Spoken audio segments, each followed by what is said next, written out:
Olá, meu nome é Yara e eu vou trabalhar com vocês a disciplina de Língua Portuguesa 1. Essa é a nossa primeira aula. Eu vou resumidamente abordar a história da língua portuguesa, desde sua origem até começar a vigorar aqui no Brasil o novo acordo ortográfico. A língua portuguesa, aquela que Olavo Bilac chamou de última flor do Lácio, inculta e bela. Bela nós sabemos por quê, mas inculta.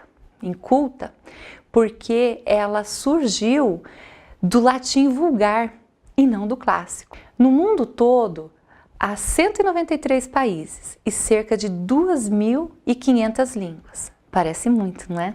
E realmente é. Pois cada língua tem suas características próprias de acordo com a comunidade que a fala. A partir daí, desses falares dessas comunidades surgem os dialetos. E o que estabelece uma variante ou dialeto como padrão são os fatores históricos e culturais. Essa é a base. Assim foi com o português que falamos hoje aqui no Brasil. Tudo começou na região do Lácio, um século antes de Cristo, com o latim vulgar, que era uma variante falada do latim clássico. Estendeu-se a toda a Itália e parte da Europa Ocidental, dando origem às línguas neolatinas ou românicas. E as mais conhecidas dessas línguas são, hoje, o português, o espanhol, o castelhano, o francês e o italiano. Atualmente, 9 países têm a língua portuguesa instituída oficialmente. Só que não foi tão fácil, como nós pensamos, chegar até o que é hoje. O latim foi com o tempo se transformando devido às diversas formas de falar e de escrever. Esses períodos são historicamente divididos em português arcaico, lá do início do século XIII, português arcaico médio, português moderno e português contemporâneo, esse do século XXI. Então são aproximadamente 800 anos de história da língua, de uma língua viva, de uma língua eficaz e, por isso, com constantes transformações. Mas o caminho foi longo até essa evolução.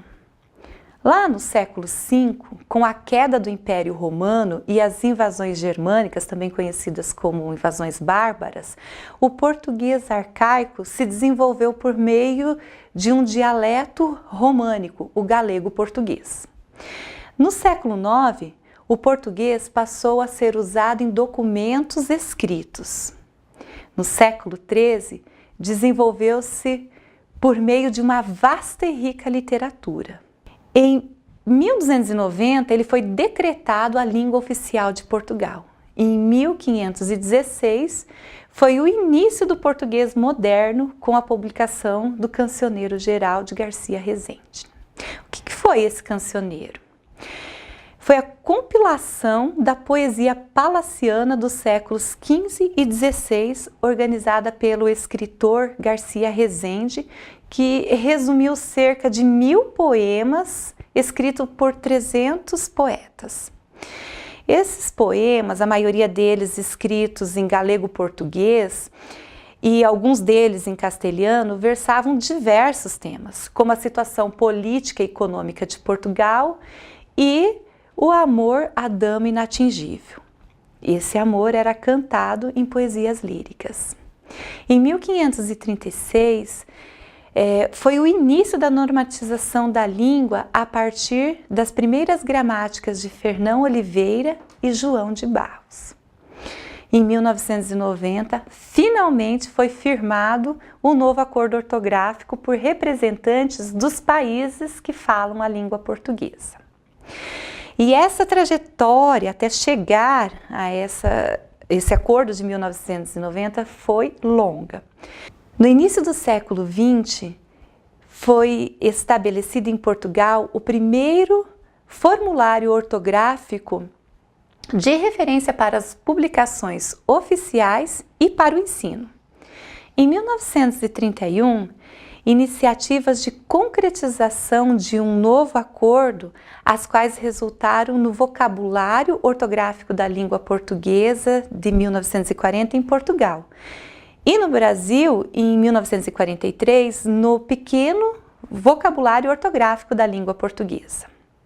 Em 1945, foi assinado por Portugal e Brasil um novo acordo ortográfico aplicado, porém, apenas por Portugal. Brasil deu o bote. Em 1970, revisões que aproximaram as variedades escritas de ambos os países, sem aprovação oficial de um documento normativo comum. Em 1990, o Acordo Ortográfico da Língua Portuguesa, assinado por Brasil, Portugal, Angola, Cabo Verde, Guiné-Bissau, Moçambique, São Tomé e Príncipe, finalmente começou a sair do papel. Em 2004, Timor-Leste, depois de sua independência, também assinou um novo acordo ortográfico. Guiné Equatorial adota o português como terceira língua oficial, junto do espanhol e do francês. Voltando um pouquinho lá para 2009. Passou a vigorar o acordo de 1990, tanto em Portugal quanto no Brasil. Só que existe uma certa época, um certo período de transição para que ele seja estabelecido. Em Portugal, esse prazo foi de 6 anos e no Brasil, de 3. Durante esse tempo, as duas regras poderiam ser aplicadas. Em 2012, o acordo ortográfico deveria obrigatoriamente vigorar aqui no Brasil, mas não foi o que aconteceu. O prazo foi estendido por mais 3 anos. Há quem diga que era para dar mais tempo para as adaptações necessárias. Outros afirmam ainda que era para igualar com o período de transição estipulado por Portugal. Mas, na verdade, um grupo de senadores, entre eles Ciro Miranda, da Comissão de Educação e Cultura, avaliou ser necessário mais um tempo para adaptação. Miranda, em vários depoimentos e entrevistas, disse que o novo acordo foi muito mal feito e que professores ficaram de fora e que era necessário rever e descomplicar a língua para que não fosse apenas uma questão retórica. O professor Hernani Pimentel, por exemplo, ele também foi contra a adoção do novo acordo e afirmou que as normas adotadas precisavam ser melhoradas, pois estavam defasadas, e defende a simplificação ortográfica para tornar o aprendizado mais fácil. Em 2016, o novo acordo ortográfico passou a vigorar no Brasil e é o que tem para hoje. É isso que nós temos no nosso país no que diz respeito à ortografia. Espero ter ajudado, ter esclarecido suas dúvidas e também espero ter despertado a curiosidade para pesquisar mais sobre o tema. Até a próxima aula.